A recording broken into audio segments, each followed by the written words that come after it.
Papa Boni, otego loba lobi oko pesa liloba suka pona ba mama ba ndeko ba sala ba théâtre na biso ba banda donc lokola ba groupe Maboke.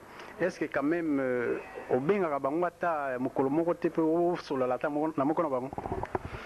Effectivement na benga oyo nazana ba numéro de téléphone na bango. Vraiment na saka effort ata vie kwedi kuta parti Afrique du Sud. Na solo qui n'a déjà. Alors il m'aurait dit que récemment OK ko voyager na poto. Mais il n'a pas précisé tant on a ko mona ka email à Kokodi Nzombo et puis a benga pe na téléphone. Na mona que c'est accompli donc na solo na bango et que tu continuer ko solo. D'autant plus que tu comme une chaîne à télévision Afrique du Sud. Donc ndenge to sala à Londres. En tout cas, événement monene ça en Afrique du Sud dans le mois de mars. Donc ça m'appelle Kinshasa. Et ça m'appelle à Kinshasa par rapport au moni total rappel standing économique na batu médiatique autozanango. Na Kinshasa, oui, maintenant toko sango na Kinshasa parce que chaîne na biso ba ola nango ti na Kinshasa. Alors donc nous pouvons créer même cet événement sur place à Kinshasa et puis ça n'oublie surtout pas que impact oya de l'extérieur.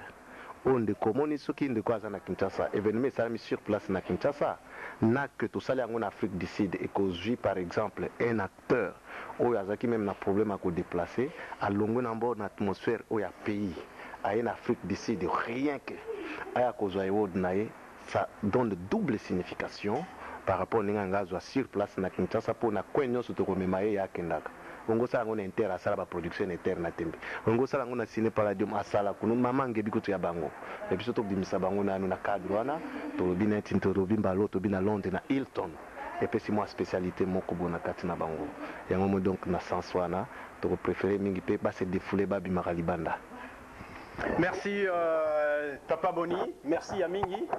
Na ndenge zo initiative ya ko vraiment ko tombola culture na biso eza culture to bien eza culture to remercie au mingi na maison Shot One so que nous avons répété boyer en tout cas moi on est moins difficile eza en anglais bolingi Shot One vraiment to remercie moi na mboka na initiative ya zo pona bande ko na biso ya ba comédie mais je pense que na programme ya Papa Boni Shot One na ndenge tosololaki na couloir ezali kaka ba comédien te azala suko na ba initiative mosusu mpona kamuka ya bana mboka donc eza ebele donc na motalaki programme donc en tout cas nayebi ke surtout na kata hote ya tout oyo ka ningo lobi ba comédien baza omoni impact ndenge style bato base ebele mais tango bimiska bilongi na bango les gens qui le reçoivent à la maison bato batalaka bango et pesi impact mingi donc projecteur et mingi pa na bango mais n'oublie surtout pas que tozan a le meilleur joueur africain jusqu'aujourd'hui fi faisons reconnaître Kibonge. Oui, kasi on a zolo baté ba initiative nous a oui Azali ndai pe Azali ndai donc et puis bazali awa bakozala na biso samedi neti Mayanga Kibonge na Kakoko voilà omoni mais mingi batteur ya cinéma parce que le cinéma a la force et ça liké bango ba mingi donc on a reconnu bana mboka nyonso basama ça toko pour la mboka. Merci Papa Boni, merci aux gens la Katia émission eza bien mais merci na néo PC biso studio à Shot One donc te remercie mingi na Katia Londres et vraiment initiative na yo ke ndiliboso to ko sepela biso nyonso bana mboka ezala ba comédie te merci mingi papa. Papa Kialunda, Kokodi Nzombo, na Papa Boni, Tongomo, merci. En tout cas, merci. Ok, d'ailleurs.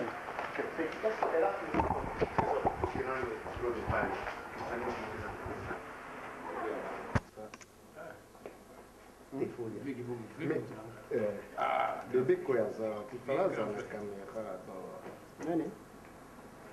Ah, bébé quoi? Bébé quoi? Ah, oui, il y a un bon. Je ne sais pas si chargé pour nos photos. Oui, pas photo. Non, kaka, olo baga mo iloko na voix on a succès na voix on. Ah OK. N'importe où yoli. N'importe, il y a nani Eva. Ba de musu bazala raté. Ayi sanga lo nani jibe piana. Avec ko pardon vinanga. Na linika li solo oyo izaki boy.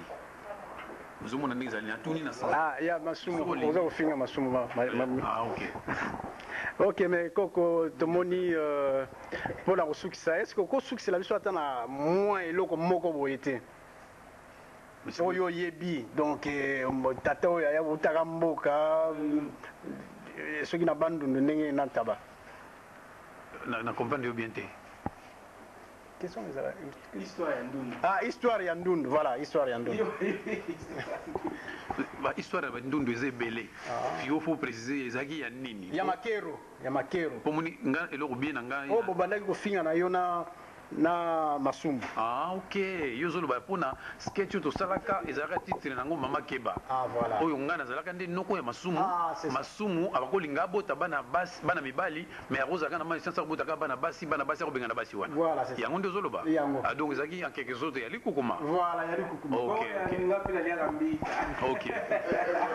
Bon, bande ko na kansi ndenge bolandi na nsi boki mutuna ya ndeko na biso Richard Kasongo eza bien.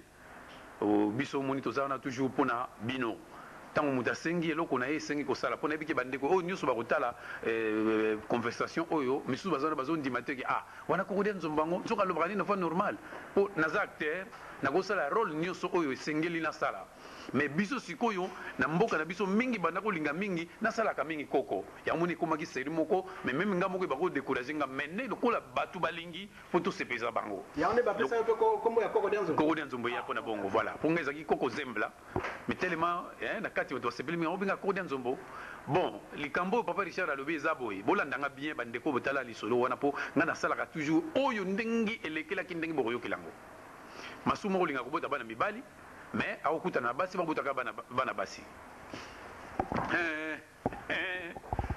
mabele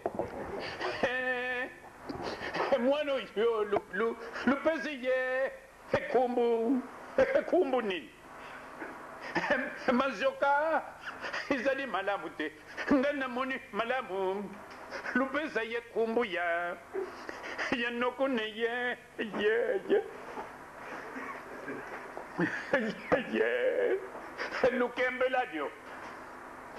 lukembeladio izali malamu mingi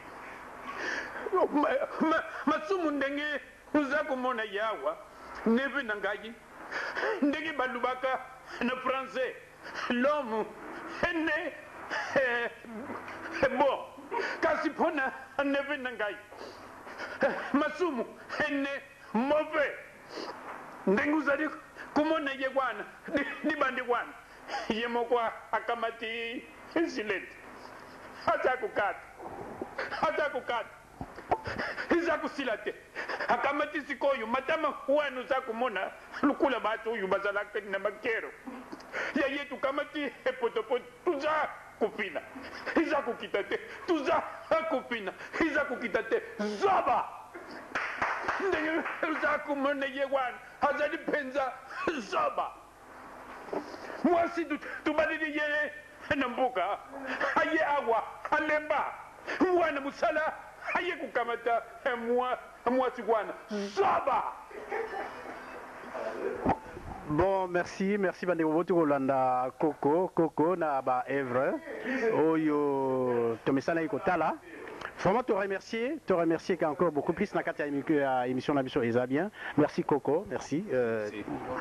Merci.